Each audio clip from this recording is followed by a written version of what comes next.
review. The first speaker today is Sean Estelli.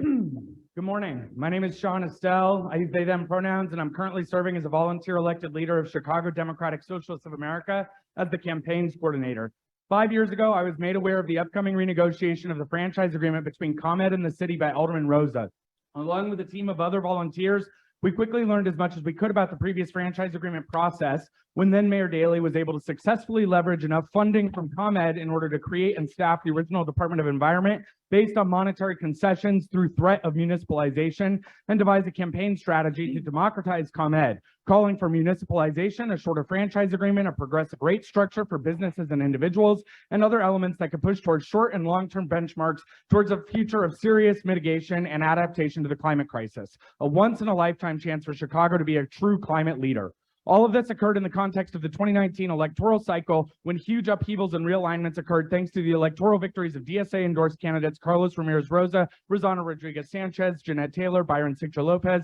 and Andre Vasquez, and many other first-time challengers like Daniel Laspada, Matt Martin, Maria Haddon, and others. The movement for public power in other major cities like New York was also starting to snowball rapidly, and in July of 2019, there was a 24-hour period when a resolution was introduced by city council members in Chicago demanding a feasibility study on municipalization of ComEd, as well as a press conference from Bill de Blasio and other New York City electeds saying that municipalization and public power might be an effective response in order to mitigate ongoing harm being done by Con Ed in New York. Fast forward to today when we have a mayoral candidate flagging in the polls, flailing for solid political ground to stand on, who has not only ceded the red lines that she put forward in back rooms with corrupt ComEd leadership, but also has put forward a draft franchise agreement that spits in the face of demands put forward by the Democratized ComEd campaign and our aldermanic champions. A ban on municipalization is worse than the current language and precludes all ability for democratic control, true community engagement, and accountability to ongoing and evolving decarbonization goals set by those most impacted by the harmful effects of the climate crisis.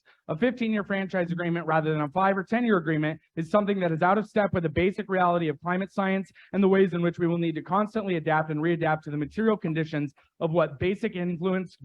goods and services to keep the lights on and the heat running do to add to the parts per million of carbon dioxide in the atmosphere. I'm speaking directly on behalf of the thousands of members of the Chicago chapter of the Democratic Socialists of America, the largest socialist organization in the country, to inform you that these are red lines, that we will out-organize Lori Lightfoot and anyone who takes her side, and that we will see a bright, prosperous, just future with democratic public ownership of not only our electric utility, but every single part of our society. If you see this or you read this, I hope that you will join us in the fight to elect and re-elect our 11 endorsed socialist candidates and build a movement for democratic socialism for decades to come.